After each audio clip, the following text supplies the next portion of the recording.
있습니다. 여러분, 다음에 보이는 이것이 무엇일 것이라고 여러분 생각이 되십니까? 이것은 황소 머리를 형상화해서 만든 그러한 것인데요. 여러분, 이것의 값어치가 얼마나 되실 것이라고 생각이 되십니까? 여러분, 놀라지 마십시오. 이것의 값어치가 얼마냐면요, 무려 2억 903억 원, 293억 원. 제가 놀라서 믿겨지지 않을 정도로. 여러분들 놀랍지 않습니까? 어떻게 이런 것이 293억 원이나 될 수가 있는 것일까요? 이것은요, 한 사람이 길을 지나가다가 자전거가 버려져 있는 것을 보게 됩니다. 그래서 그 자전거의 부품 가운데 안장하고 그리고 이 핸들을 붙여서 그냥 만든 그러한 작품이라고 합니다. 사실 아무것도 아닌 그러한 것인데요. 어떻게 이러한 것이 이렇게 비싼 값어치를 낼 수가 있는 것일까요? 그 이유는 이것을 직접 만든 사람이 누구냐면요, 바로 우리가 잘 아는 바로 피카소라는 사람이 이 작품을 만들었기 때문입니다. 그냥 버려진 고철가루 같은 그러한 물건인데, 그 물건이 이 피카소라는 위대한 그런 작품을 만드는 사람이 그것을 만지게 되자, 즉 작품을 만드는 그 사람을 만나게 되자 이것이 엄청난 값어치를 내는 그런 위대한 작품으로 탈바꿈할 수가 있다는 것입니다. 일찍이 마틴 부버라는 이스라엘의 종교 철학자는요, 우리의 인생을 설명할 때 이렇게 인생을 이야기했습니다. 인생은 무엇이다 라고 이야기했냐면, 인생은 만남이다 라고 이야기를 했습니다.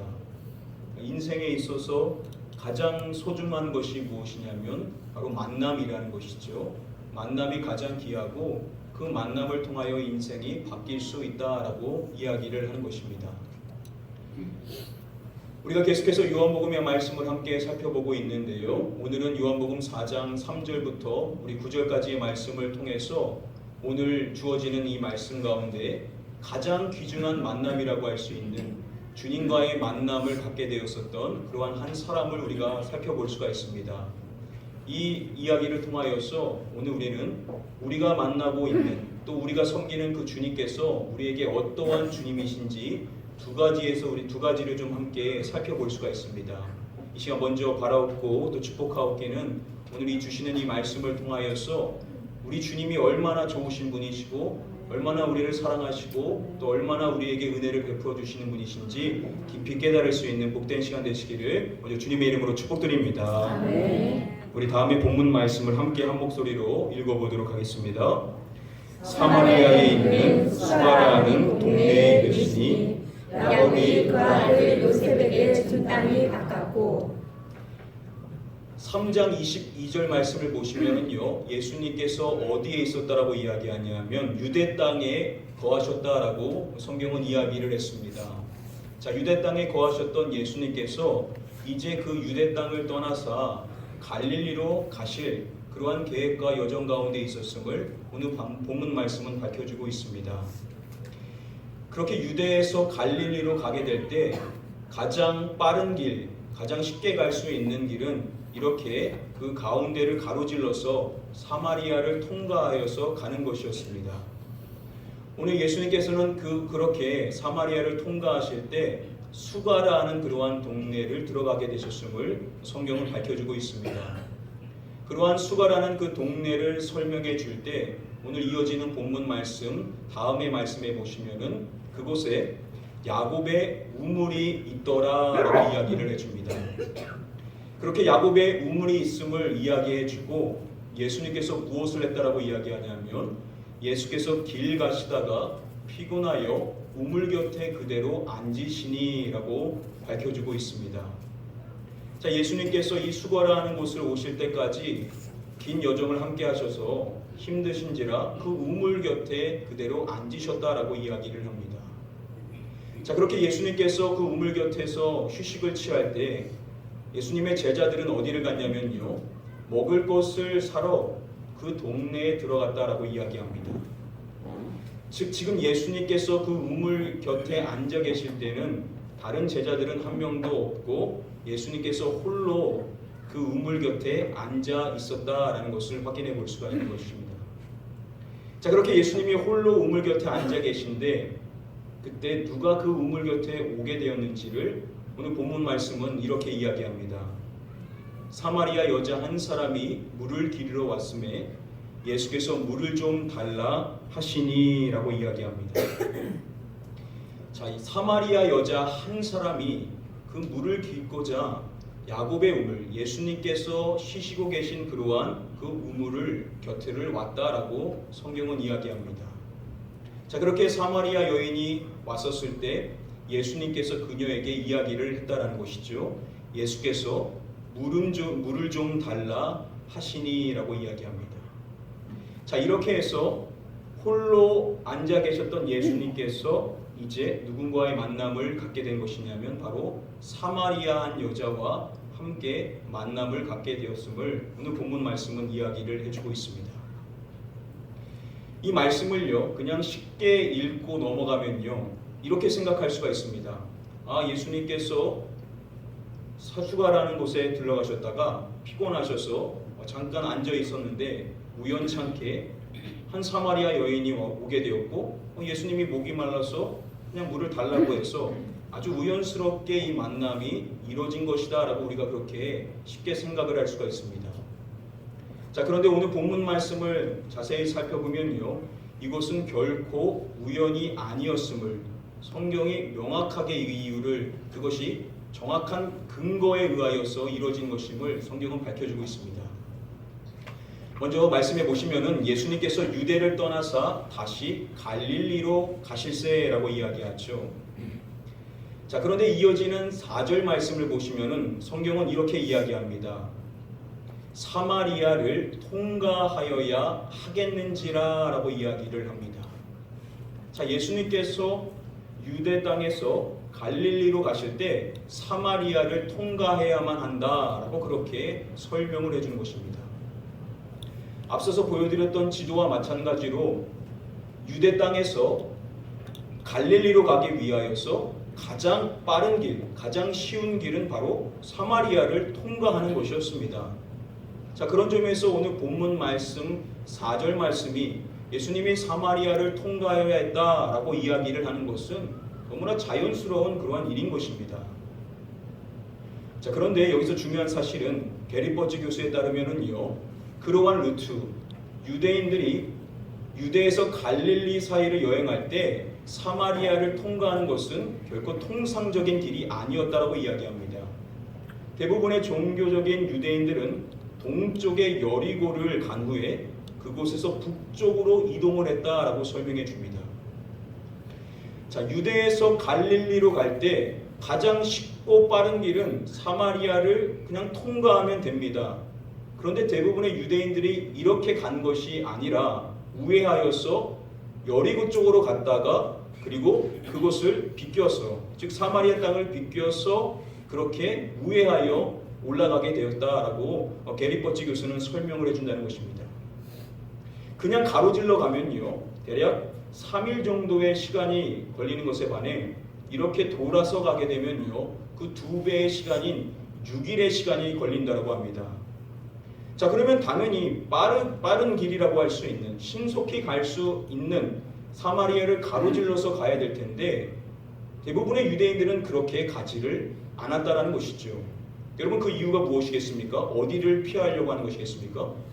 사마리아 땅을 피하고자 하는 그러한 목적 때문에 일부러 길게 걸림에도 불구하고 다른 길로 갔다라는 것입니다. 여러분 그 이유가 무엇일까요? 이것은 역사적으로 한번 살펴봐야 될 대목인데요. 남유다와 북이스라엘이 갈라진 이후에 북이스라엘이 아수르에 의하여서 멸망을 하게 됩니다. 그랬었을 때 아수르 왕이 어떠한 정책을 펼치냐면요. 바벨론과 구다와 아와와 하맛과 스와와임에서 사람을 옮겨다가 이스라엘 자손을 대신하여 사마리아 여러 성읍에 두매라고 이야기를 합니다. 자, 아수르 왕이 이방에 있는 많은 사람들을요 이 사마리아로 이동을 시킨 것입니다. 그래서 그곳에서 있었던 사마리아 사람들과 혼인을 함으로써 서로 융화하여서 인생을 살게 했던 것입니다. 남유다의 백성들은요, 순수한 혈통을 강조했었죠. 그러다 보니까 사마리아인들은 순수 혈통이 아닌 이방 민족들과 섞이게 된 사람들로서 그들을 혐오하게 됩니다. 그래서 주석가들은 말하기를 이방인들과 피가 섞이고 여러 가지 용납될 수 없는 요소들로 물든 종교를 지닌 그들을 잡종으로 취급했다라고 학자들은 설명을 해줍니다. 그러니까 자신들은 순수 혈통이고 사마리아인들은 상종 못할 그러한 잡종에 불과하다라고 그렇게 그들이 취급을 했다는 것이죠. 이러한 신뢰를 한번 찾아볼 수가 있는데요. 예수님에 대해서 사람들이 무엇인가 루머를 만들었을 때 예수님을 귀신이 들렸다라고 이야기를 만들었었습니다. 자, 그런데 예수님이 그렇게 귀신이 들렸다라는 말을 만들기 전에 그들이 또 했던 말이 있는데요. 그것이 무엇이냐면 우리가 너를 사마리아 사람이라 라고 이야기를 했다는 것입니다. 그러니까 예수님은 귀신 들린 자이거나 또는 사마리아 사람이다 라고 그렇게 그들이 이야기를 했다는 것입니다. 자, 그만큼 유대 사람들은요, 사마리아 사람들을 혐오했고 그러한 사람들을 깎아내릴 때 썼던 말이 바로 이 사마리아 사람이라는 그러한 용어였다는 것입니다. 그러니까 그들이 너무나 이 사마리아 사람들을 혐오했기 때문에 그들이 살고 있는 그러한 사마리아 땅을 가고 싶지를 않은 것입니다. 그래서 일부러 그 길을 피해서 그들이 갈릴리로 올라갔다라고 학자들은 설명해 주는 것입니다. 자, 그렇다면 한번 생각해 봐야 될 게 반대로 그러면 사마리아 사람들은 유대의 사람들을 어떻게 생각을 했을까요? 자신들을 혐오하니까 그들도 그들을 좋게 여길 리가 없죠. 그들도 똑같이 그들을 싫어했었습니다. 특별히 역사적으로 그들을 더 증오할 수밖에 없었던 사건이 있었는데요. 힐카루스라는 그러한 지도자가 주전 128년에 사마리아에 있는 성전을 파괴해버리게 됩니다. 사마리아인들이 예루살렘 성전으로 와서 예배를 드릴 수 없게 막았다 보니까 사마리아 사람들이 자신들만의 성전을 만들었었습니다. 그런데 성전이 두 개일 수가 없다라고 생각했었던 유대에 있는 사람들이 그 사마리아의 성전을 파괴해버리게 된 것입니다. 이 일로 인하여서 사마리아 사람들은 크게 붕괴하게 되었고 이 일로 인하여서 계속해서 유대 사람들과 분쟁을 하게 됩니다. 그래서 유대 사람들이 자신들의 땅을 지나갈 때 공격을 했다라는 그러한 역사적인 기록들이 있습니다.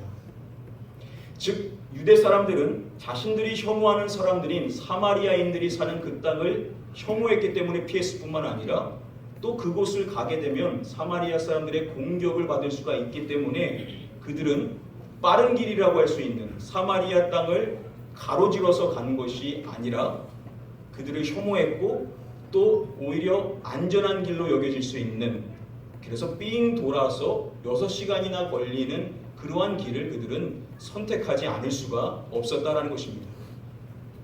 자, 그런데 오늘 본문의 말씀을 보시면은 예수님께서 유대 땅에서 갈릴리로 이동하심을 이야기할 때 성경은 이렇게 이야기를 하죠. 예수님이 사마리아를 통과하여야 하겠는지라 라고 이야기를 한 것입니다. 대부분의 유대인들이 돌아서 가는 길을 간 것이 아니라 사마리아를 가로질러서 갔다는 것입니다. 이것을 설명할 때 중요한 것은 사마리아를 통과하여야 하겠는지라 라고 이야기를 해주죠. 여기서 이 하겠는지라 라고 번역이 된 이 데이라는 헬라어 단어는 신적 필요성을 설명하는, 반드시 뭐뭐해야 된다라는 그러한 의미를 갖고 있는 단어입니다. 우리가 지금까지 요한복음의 말씀을 살펴볼 때 이 단어가 이전에 이미 3번이나 쓰였었습니다. 그 쓰인 말씀을 살펴보면 이것이 무엇을 의미했는지를 우리가 함께 살펴볼 수가 있는데요. 우리 다음의 말씀을 같이 한번 함께 읽어보도록 하겠습니다. 내가 내게 거듭나야겠다는 말을 놀랍게 여기지 말라. 자, 예수님께서 니고데모에게 하셨던 이 말씀 가운데 네가 거듭나야 하겠다, 여기서 거듭나야 한다라고 번역이 된 이 하겠다라는 단어가 동일한 데이라는 단어입니다. 하나님의 나라에 들어가기 위해서는 하나님께서 정하신 방법대로 반드시 다시금 태어나야 된다. 그것을 설명할 때 이 데이라는 단어가 쓰였다는 것입니다.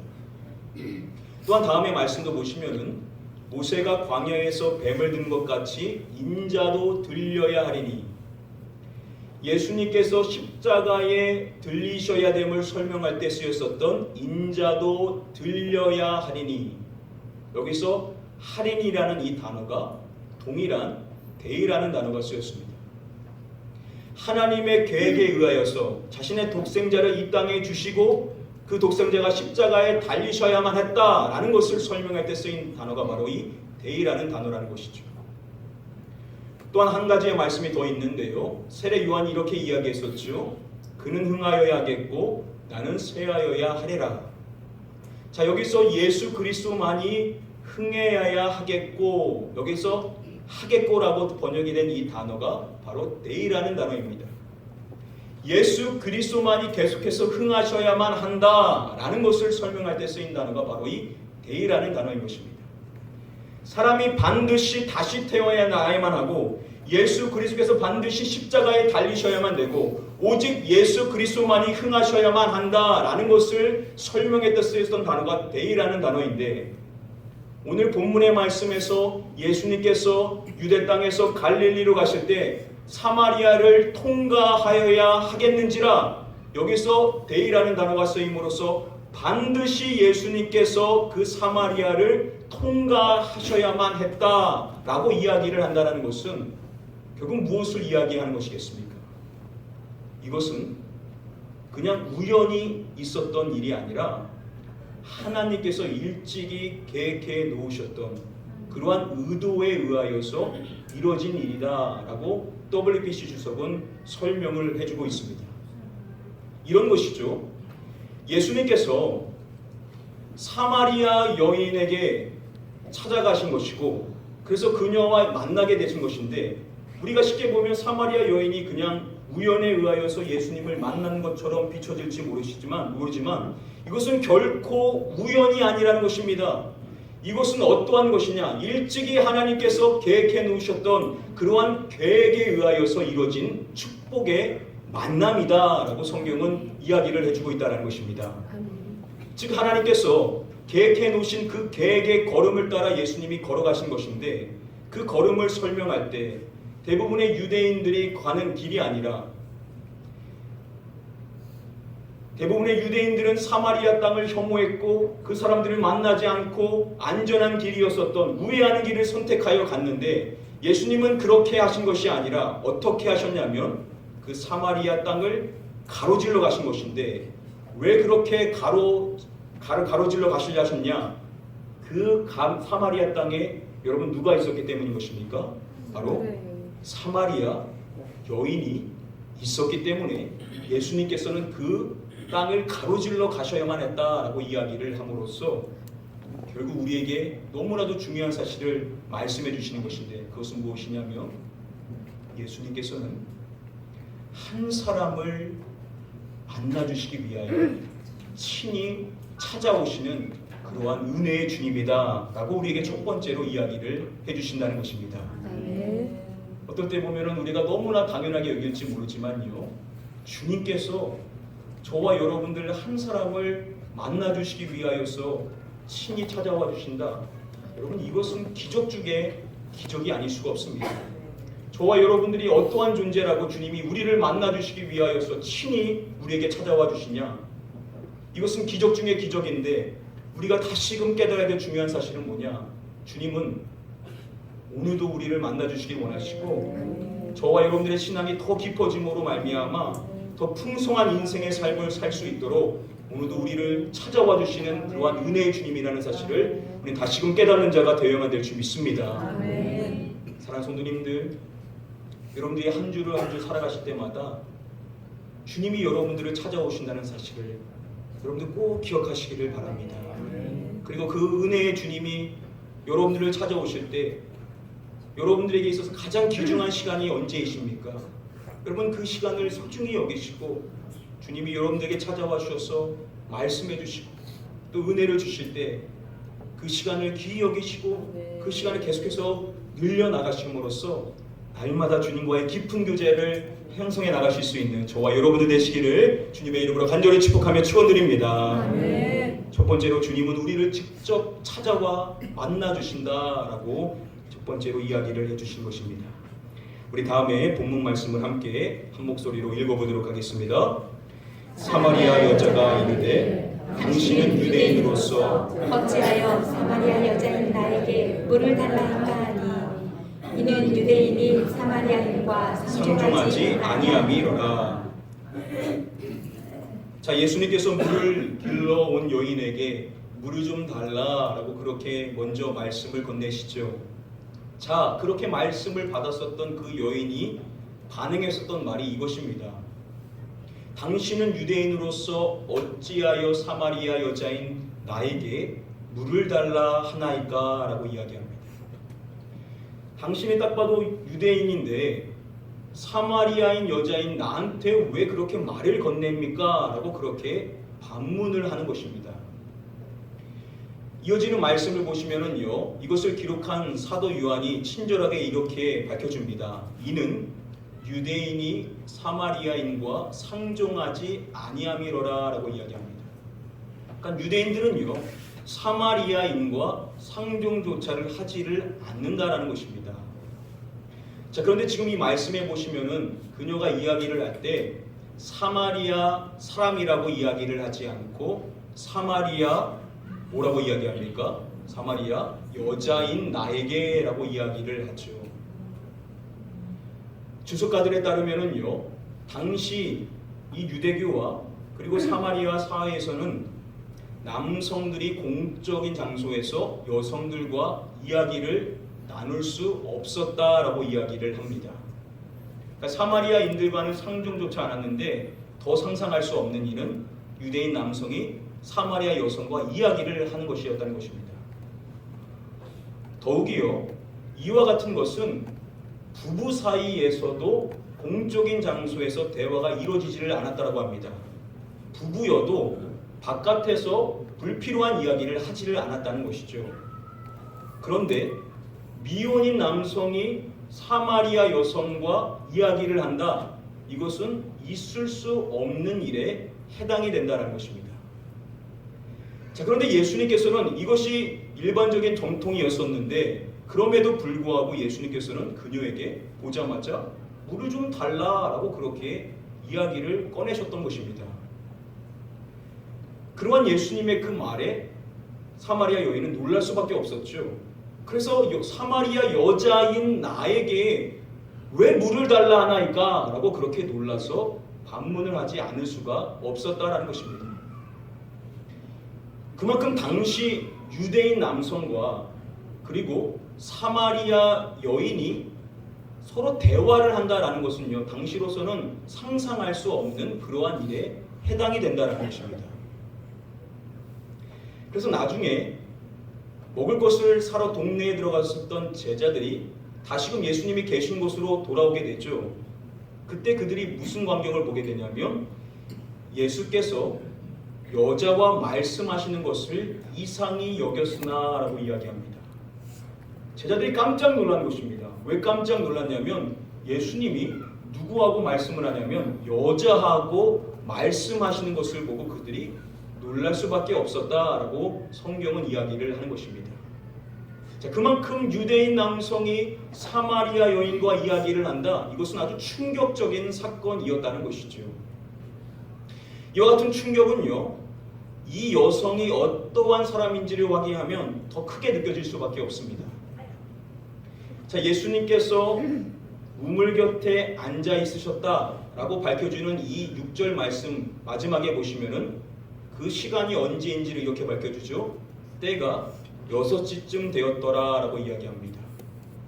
당시 유대교에서 이 6시라는 이 시간은 오늘날로 따지면은 정오에 해당이 됩니다. 낮 12시에 해당이 되는 것인데요. 예수님께서 12시에 앉아 계셨는데 사마리아 여자 한 사람이 물을 길러 왔다라고 이야기하는 것을 봤었을 때 이 사마리아 여성이 물을 길러 왔었던 그 시간은 바로 정오쯤이었다는 것입니다. 즉 해가 뜨거운 그 시간에 물을 길러 혼자 왔다라는 것이죠. 이것은 성경에서 여인들이 물을 길르러 왔다라는 그 시간대와는 전혀 맞지 않는 시간입니다. 다음에 창세기의 말씀을 우리 같이 한번 함께 읽어보도록 하겠습니다. 그 낙타를 성과 우물 곁에 꿀렸으니 저녁 때라 여인들이 물을 기르러 나올 때였더라. 자, 마지막에 보시면은 여인들이 물을 길르러 나올 때였더라 라고 이야기하죠. 그 시간이 언제라고 이야기합니까? 저녁 때라고 이야기를 합니다. 당시 팔레스타인 더운 그 지방에서는요, 해가 뜨거운데 물을 길러 갈 수가 없습니다. 그래서 언제 가냐면 해가 질 쯤에, 그래서 덥지 않은 그 시간에 물을 길러 갔던 것이죠. 이게 일반입니다. 자, 그리고 물을 길러 갈 때 성경이 여인들이 어떻게 갔다라고 이야기하냐면 다음에 9절의 말씀 함께 보시면 미디안 제사장에게 7딸이 있었으니 그들이 와서 물을 길어. 또 사무엘상 말씀해 보시면 물 길러 나오는 소녀들이라고 이야기합니다. 자, 여인들이 물로 길러 갈 때 어떻게 가냐면 혼자 가는 것이 아니라 함께 무리를 지어서 함께 우물을 길러 갔다라고 이야기를 하는 것입니다. 여인들에게 있어서 서로 대화의 꽃을 펼칠 수 있는 그러한 시기가 언제였냐면 바로 물을 길러 가는 그 저녁 시간이었다는 것입니다. 함께 여인들이 같이 감으로써 평소 하지 못했었던 그 이야기를 마음껏 할 수 있었던 시간이 바로 그 우물근에 갔었던 저녁 때였다는 것이죠. 이것이 일반인데 오늘 본문 말씀에서 나오는 사마리아 여인의 이야기하는 그 말씀을 보시기를 바랍니다. 저녁 때에 간 것이 아니라 6시쯤, 언제라고 했습니까? 낮 12시에 갔다는 것입니다. 얼마나 여러분 더울 시간입니까? 해가 아주 뜨거운 그러한 시간인데 그러한 시간에 우물을 길러 갔다는 것입니다. 자, 그리고 다른 사람들과 함께 간 것이냐? 성경은 이렇게 이야기하죠. 사마리아 여자 한 사람이라고 이야기합니다. 그녀는 외롭게 혼자 그 낮 시간에 우물을 길러 왔다라는 것입니다. 여러분, 왜 이 여성이 다른 사람들은 가지 않는 그 뜨거운 시간에, 그것도 다른 사람들이 아닌 혼자 왜 그곳을 찾아왔었던 것이겠습니까? 다른 사람들을 만나기를 원치 않는 것이죠. 다른 사람들을 피하기 위하여서 일부러 그 시간대를 찾아서 혼자 왔었던 것입니다. 사람들을 만나기를 두려워했었던 그러한 여성이었다는 것이죠. 그녀에게는 스토리가 있었습니다. 그것이 무엇이냐면 다음에 예수님의 말씀하시는 그 말씀을 보시면 너에게 남편 5이 있었고 지금 있는 자도 내 남편이 아니니 내 말이 참되도다 라고 말씀하십니다. 너에게는 남편 5이 있었고, 여러분, 이 여성은요 결혼을 무려 5번이나 했었던 그러한 여성입니다. 그런데 그 5번 모두가 다 좋지 않은 결과로 끝맺어지게 되었고 결국 이혼을 5번이나 했었던 그러한 여성이었다는 것이죠. 그리고 현재 함께 살고 있었던 남성이 있었는데 그 남편도 정식 결혼을 한 그러한 사람이 아니었다라는 것입니다. 이 이야기를 아는 주변 여성들이 얼마나 이 사마리아 여인에 대해서 많은 이야기를 했겠습니까? 그래서 그녀는 다른 사람들을 만날 수 있는 그러한 시간대를 골라서 갈 수가 없었던 것이죠. 그래서 홀로 아주 더울 수밖에 없는 그 정오의 시간에 우물을 길러 갈 수밖에 없는 그러한 외로운 사람이었다는 것입니다. 더욱이 율법에 따르면요, 이렇게 이혼을 많이 한 여성은 정죄받을 수밖에 없는 그러한 여성에 해당이 됩니다. 그러니까 세상 사람들의 기준에 봤었을 때에는 가장 하찮게 여겨질 수밖에 없는 그러한 여성이었다는 것이죠. 그런데 놀라운 사실은 예수님께서는 그러한 그 여성 한 명을 만나시기 위하여서 수가라는 곳에 가셨고 그곳에서 그녀를 보게 되었을 때 전혀 주저하지 않고 먼저 말씀을 건네셨다라고 성경은 이야기를 하고 있다는 것입니다. 그리고 이어지는 말씀을 쭉 보시면은요, 4장 무려 26절까지 예수님과 이 사마리아 한 여인과의 긴밀한 1대1의 대화가 쭉 이어지게 됩니다. 더 놀라운 사실은요, 예수님께서 성경에 기록된 말씀에 근거해서 봤었을 때 이 대화는 예수님께서 성경에서 사람들과 1대1로 나눴던 대화 중에서 가장 긴 대화에 해당이 된다는 점입니다. 여러분, 우리 같으면 이 땅에 오셔서 영향력 있는 사람, 자신의 말씀을 전했었을 때 그 말을 통하여서 공신력을 갖고 말씀을 잘 전파할 수 있는 그러한 사람을 선택해서 가장 긴 시간을 할애했을 텐데, 예수님은 그게 아니라는 겁니다. 예수님께서는 가장 하찮게 여겨질 수밖에 없는, 홀로 된 존재로서 사람들을 피하여 살 수밖에 없는 그러한 한 사람, 그러한 사마리아 여인과의 그 대화를 가장 귀하게 여기셨고, 그 여인을 존귀하게 여기셨던 예수님은 친히 그녀에게 찾아와 주셔서 먼저 말을 건네심으로써 그녀와 긴밀한 대화를 가지셨다라고 성경은 이야기를 한다는 것입니다. 여러분들 너무나 놀랍지 않습니까? 저는 이 말씀을 읽으면서 우리 주님이 이렇게 좋으신 분이시구나. 여러분, 세상 사람들이 저와 여러분들을 아무리 손가락질하고 저와 여러분들의 인생의 과거가 어떠하든지 간에, 그래서 사람들이 우리를 아무리 하찮게 여긴다 하더라도 예수님은 저와 여러분들을 존귀 여기시고 저와 여러분들과의 긴밀한 대화를 갖기를 원하시는 그러한 은혜의 주님이다라고 우리에게 말씀해 주시는 줄 믿습니다. 사랑하는 성도님들, 우리가 믿는 주님이 바로 이런 주님이라는 것입니다. 오늘도 주님께서는 여러분들을 찾아가 주시길 원하시고, 여러분들과 잠깐 만나고 끝나는 것이 아니라 여러분들과 긴밀한 교제를 갖기를 원하시는 그러한 분이시라는 것입니다.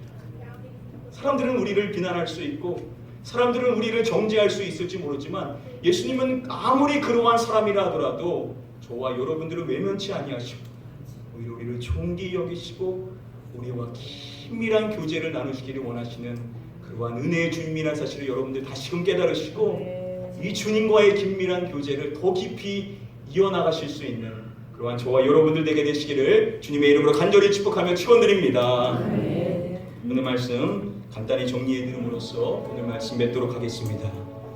오늘 요한복음 4장 3절부터 9절까지 이 말씀을 통해서 우리가 다시금 기억해야 될 은혜의 주님, 그 은혜의 주님이 어떠한 분이신지 오늘 말씀을 통하여서 우리는 두 가지를 살펴볼 수가 있습니다.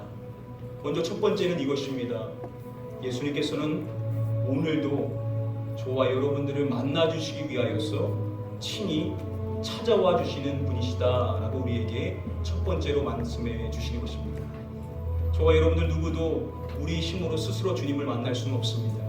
주님이 오늘도 우리에게 찾아와 주셨기 때문에 오늘도 우리는 주님을 만날 수 있고, 우리가 주어진 그 시간 안에서 주님이 우리를 만나주시는 그 은혜의 시간을 우리가 존귀히 여기기만 한다면 우리는 매일마다 주님과 교제할 수 있다는 사실을 여러분들 깨달으시고 주님과의 이 만남을 존귀히 여기시는 저와 여러분들 되어야만 될 줄 믿습니다. 두 번째는 이것입니다. 우리 주님께서는 세상 사람들이 우리를 어떻게 보든지 간에 주님은 우리를 존귀히 여기시고 저와 여러분들과 긴밀한 교제를 나누시기를 원하시는 그러한 은혜의 주님이다 라고 말씀해 주시는 것입니다. 여러분들 안에 여러분들만 알고 있는 그 상처가 있죠. 여러분들의 그 과거, 사람들은 그거를 손가락질로 할지 모릅니다. 사마리아 여성이 그러한 사람이었습니다. 근데 예수님은 세상 사람들의 시선으로서 그녀를 본 것이 아니라 하나님의 시각으로서 가장 존귀한 존재, 세상 사람들이 너에게 뭐라고 이야기를 하더라도 너는 나에게 가장 귀중한 존재고 나는 너와 긴밀한 교제를 나누기를 원한다 라고 말씀해 주시며 그녀를 만나 주셨던 그 은혜의 주님이 저와 여러분들을 만나 주시는 주님이라는 사실을 깨달으시고 오늘도 주님과의 긴밀한 교제를 이어나가실 수 있는 저와 여러분들 되시기를 주님의 이름으로 간절히 축복하며 축원드립니다. 우리 시간 같이 한번 기도하겠습니다. 이 시간 기도하실 때 하나님, 오늘도 우리를 만나주시는 주님, 오늘도 우리에게 찾아와 주시사 우리에게 말씀해 주시고 또 우리와 긴밀한 교제를 나누기를 원하시는 주님, 오늘도 우리에게 권하시는 성령 하나님께서 우리에게 말씀해 주실 때 우리가 그것을 외면치 않게 하시고 그 성령님의 그 음성에 순종함으로써 더 깊이 주님과 친밀해질 수 있으며 주님과 더 깊이 교제하며 살아갈 수 있는, 하나님이 원하시는 그 뜻을 이루며 살아갈 수 있는 자가 되게 해달라고 우리 같이 한번 소원하는 마음 갖고 함께 통성으로 합심하여 기도하도록 하겠습니다. 기도합니다. 아버지